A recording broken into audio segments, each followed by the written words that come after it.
What's up guys, I'm Andy from 1A Auto. In this video, I'm going to show you how to replace this rear interior side panel on this 2010 Toyota Rav4. If you need parts for your vehicle, click the link in the description and head over to 1aauto.com. There's a cover right here. There's two little lock tabs right there. Use both your fingers and pull that little cover off. I'm going to pull this cover out right here. Pull this cover off. Set it aside. I have 4 Phillips head screws, there, and there, and there. I'm just gonna use a Phillips head bit and a screw gun. You can use a regular Phillips head screwdriver if you don't have one of these.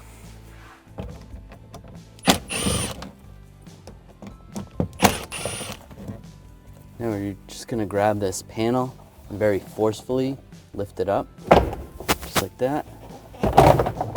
Pull it out. There is push pins on the back of it. These push pins right there.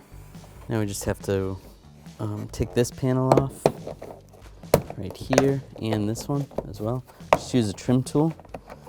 I'm gonna have to move the seats up. There we go. Pull those up. Some of those clips stayed in there, so I'm gonna have to remove those, put those back in there before I put it back in. So we need to access the bottom of the seat belt. So just move the back seat forward. And we can take this cover off. You can use a trim tool or a pocket screwdriver. Pop that little cover off. And then we can take that bolt out. I'm gonna use a 14mm socket and a ratchet. Take this bolt out. Pull this cover up right here. If you have to use a screwdriver, pocket screwdriver, and a 14mm socket and a ratchet. Take this bolt out. Take that out. There's 2 Phillips head screws, one right here, one right here. We'll take those out. Just gonna use the screw gun.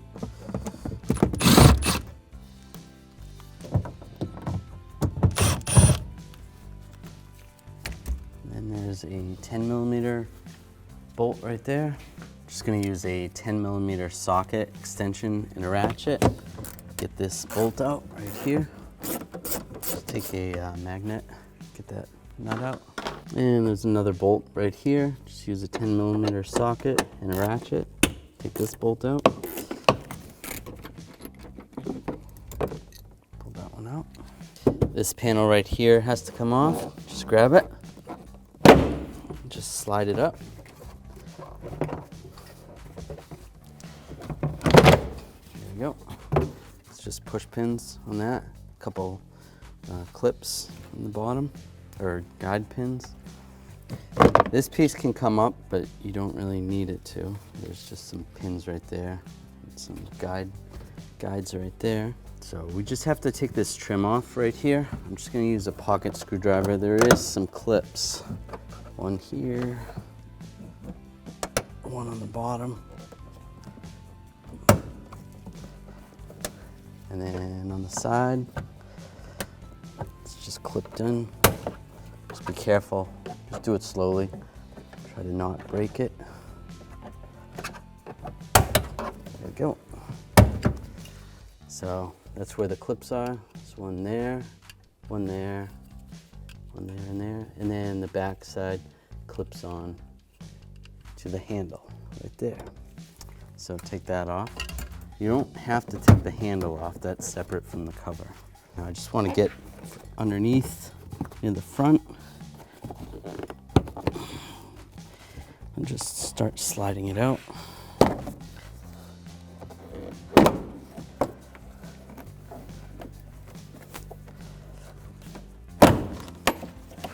Just clipped in, just like that.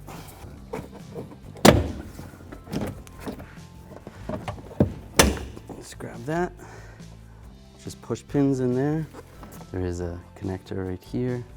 It's for the auxiliary power outlet. Just push down on the lock tab and slide the connector out. You can grab this panel and slide it out.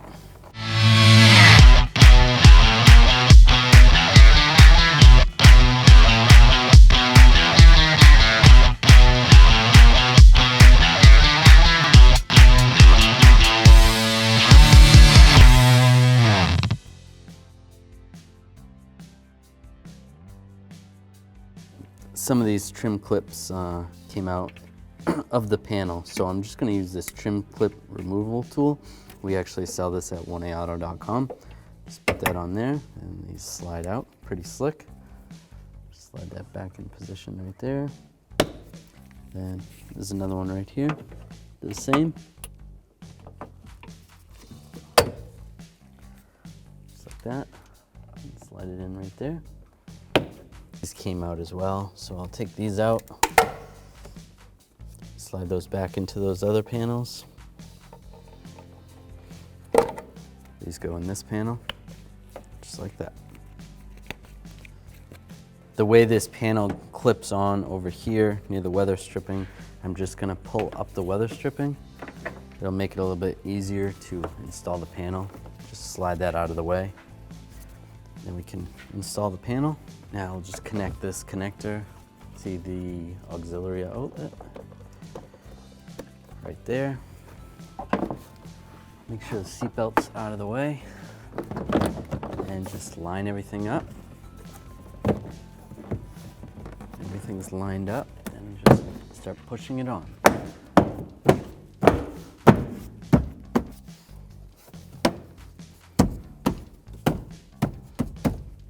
Yeah, that looks good. Now I can reinstall this weather strip. Now I'll take these screws, get these screws started. Just use a Phillips head screwdriver or a screw gun. And also right here. Just like that. This small bolt is gonna go right here. Use the 10mm socket, extension and a ratchet. Get that started.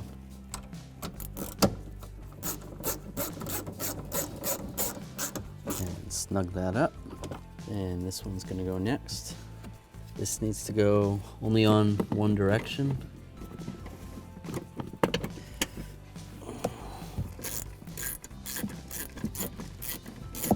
And snug that up. That's good. This one goes next.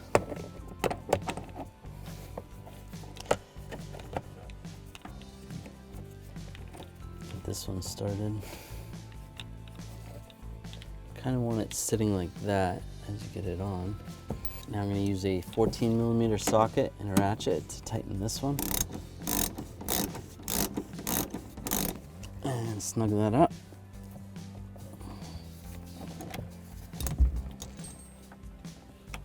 Lock down the cover. Take the base part of the seatbelt, take the bolt. You want to line this through here. Get this started. You want to make sure the seatbelt is not twisted at all. So make sure it goes straight all the way up, just like that. And I'm going to use a 14mm socket and a torque wrench. I'm going to torque this bolt to 31 foot-pounds. And take the cover, slide it over the bolt. Now I'll take this panel, just line this up. Once it's lined up, just push it down, lock it in place. That's good. Now just take this panel. If you have any of those pins that you need to take out, then take those out, put them in the cover. Line this up. It's lined up. Just push it down, just like that. Now take a Phillips head screwdriver, screw gun, and put these 4 Phillips head screws in.